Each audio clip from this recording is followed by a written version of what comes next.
आज के अनुग्रह मनन में एक बार फिर से मैं आपका भाई अजीत होरो आप सबों का हार्दिक स्वागत करता हूं। मित्र, आशा है कि आपको इस मनन से जरूर आशीष मिल रही होगी। पवित्र आत्मा के फल के सारे गुणों पर हमने कल अध्ययन समाप्त किया और अब बारी है अगले पड़ाव पर चलने की। मित्र, आज हम बात करेंगे जीवन के एक बहुत ही महत्वपूर्ण और व्यावहारिक विषय पर। आज का विषय है क्या करें जब समय खराब चल रहा हो।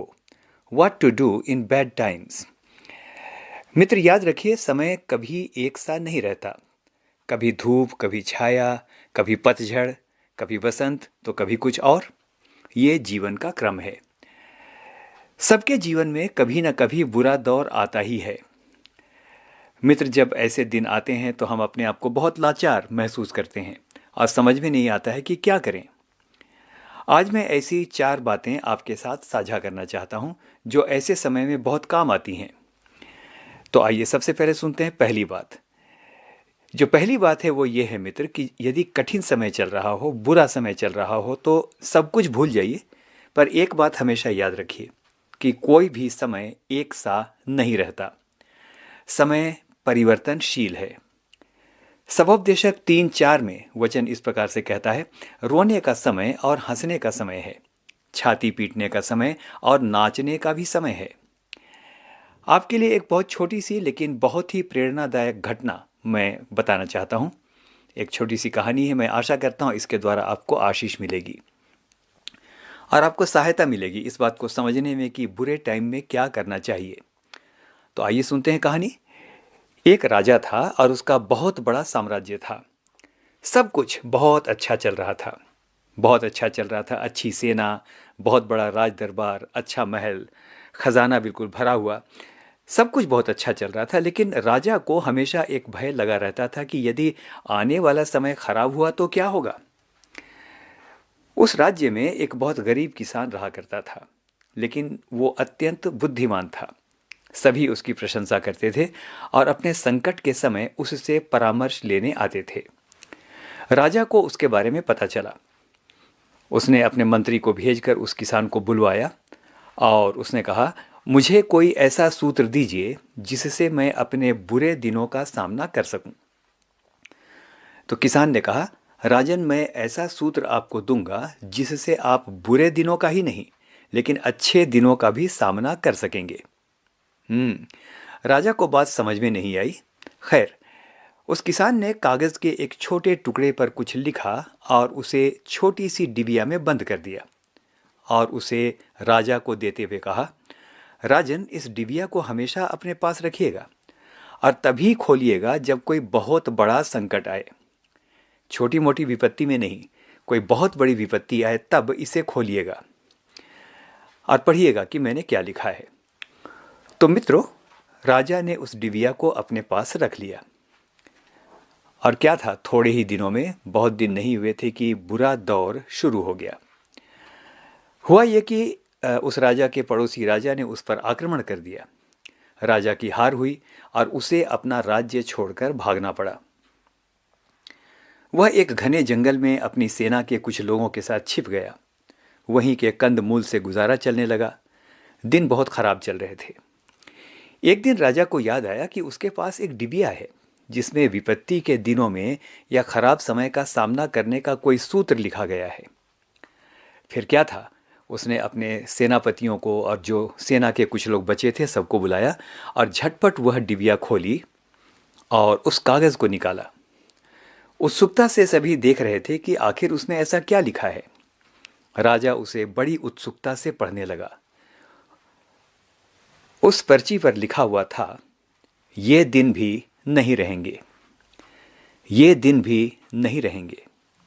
जी हाँ मित्र, बात बड़ी सामान्य थी, लेकिन राजा का मन इससे पढ़कर नए उत्साह से भर गया। उसके मन में एक उम्मीद जगी, एक नई आशा से उसका मन भर गया। उसने सोचा, कितनी सच्ची बात है, ये दिन भी नहीं रहेंगे। मित्र, उसने नई आशा के साथ अपने जीवन को जीना शुरू किया। उसने धीरे धीरे अपनी सेना संगठित की और अपने पड़ोसी राजा पर एक दिन हमला कर दिया। वह विजयी हुआ और उसे अपना राज्य मिल गया। अब फिर से अच्छे दिन शुरू हो गए। एक दिन राजा को याद आया कि किसान ने कहा था, यह सूत्र आपको अच्छे दिनों में भी सही राह पर चलने में मदद करेगा। राजा ने वही डिबिया निकाली और दोबारा पढ़ा, ये दिन भी नहीं रहेंगे।